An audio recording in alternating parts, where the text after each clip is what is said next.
Hi friends.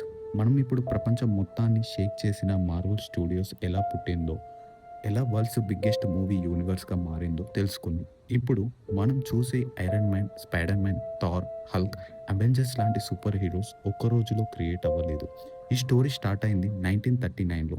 అప్పట్లోనే Marvel పేరు timely comics. చిన్న కామిక్ బుక్ పబ్లిషర్‌గా స్టార్ట్ అయిన ఈ కంపెనీ తర్వాత అట్లాస్ కామిక్‌గా మారింది.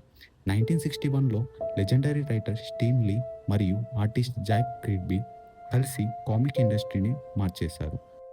కొన్ని సంవత్సరాల్లోనే మార్వెల్ కామిక్స్ యూత్‌లో సెన్సేషన్ అయిపోయింది. కానీ సక్సెస్ ఎప్పుడూ పర్మనెంట్ కాదు. 1990స్‌లో మార్వెల్‌కి ఫైనాన్షియల్‌గా చాలా ప్రాబ్లమ్ అయింది. చాలామంది మార్వెల్ స్టోరీ అక్కడే అయిపోయింది అనుకున్నారు. కానీ అప్పుడే మార్వెల్ హిస్టరీలోనే బిగ్గెస్ట్ కమ్‌బ్యాక్ స్టార్ట్ అయింది. డబ్బుల కోసం spider man, X men, fantastic force లాంటి క్యారెక్టర్స్ మూవీ రైట్స్‌ని వేరే స్టూడియోస్‌కి అమ్మేశారు. కానీ మార్వెల్ దగ్గర ఇంకొక హీరో మిగిలాడు. ఆ హీరో పేరే iron man. Robert Downey junior రోల్‌లో ఎంట్రీ ఇచ్చిన వెంటనే ఆడియన్స్ ఫిదా అయిపోయారు. సినిమా ఎండింగ్‌లో నిక్ ఫ్యూరీ వచ్చి I want to talk to you about the Avengers initiative అని చెప్పిన ఒక్క డైలాగ్ సినిమా హిస్టరీని మార్చేసింది. ఐరన్ మ్యాన్ తర్వాత Thor, Captain America, Hulk movies వచ్చాయి. ప్రతి హీరోకి సెపరేట్ స్టోరీ క్రియేట్ చేసి వాళ్ళందరినీ కలిపి 2012లో ది అవెంజర్స్ మూవీస్ రిలీజ్ చేశారు. అది వరల్డ్ సినిమాలో ఆల్మోస్ట్ ఎవరు ట్రై చేయని concept. Result blockbuster. Marvel cinematic universe అనే పదం మొత్తం వైరల్ అయింది.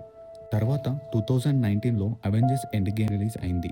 ఈ సినిమా కోసం ఫ్యాన్స్ థియేటర్స్ దగ్గర రోజులు వెయిట్ చేశారు. క్లైమాక్స్‌లో టోనీ స్టార్క్ సాక్రిఫైస్ చేసిన యూనివర్స్‌ని సేవ్ చేస్తాడు. ఐ యామ్ ఐరన్ మ్యాన్ అని చెప్పిన సీన్ సినిమా హిస్టరీలోనే ఫరెవర్‌గా నిలిచిపోయింది. ఇప్పుడు మార్వెల్ స్టూడియో కేవలం సినిమా కంపెనీ కాదు. అది ఒక emotion. Millions of fans childhood memories, billions of dollars collections and dozens of super heroes and ఒక్క సినిమాటిక్ యూనివర్స్‌ని క్రియేట్ చేసి హాలీవుడ్ హిస్టరీని మార్చిన బ్రాండ్. 1939లో చిన్న కామిక్ పబ్లిషర్‌గా స్టార్ట్ అయిన మార్వెల్ ఇవాళ ప్రపంచంలోనే బిగ్గెస్ట్ ఎంటర్‌టైన్‌మెంట్ ఎంపైర్‌గా మారింది. మార్వెల్‌లో మీ ఫేవరెట్ హీరో ఎవరో కామెంట్స్‌లో మెన్షన్ చేయండి. అండ్ వీడియో నచ్చితే లైక్, షేర్, సబ్స్క్రైబ్ చేయండి.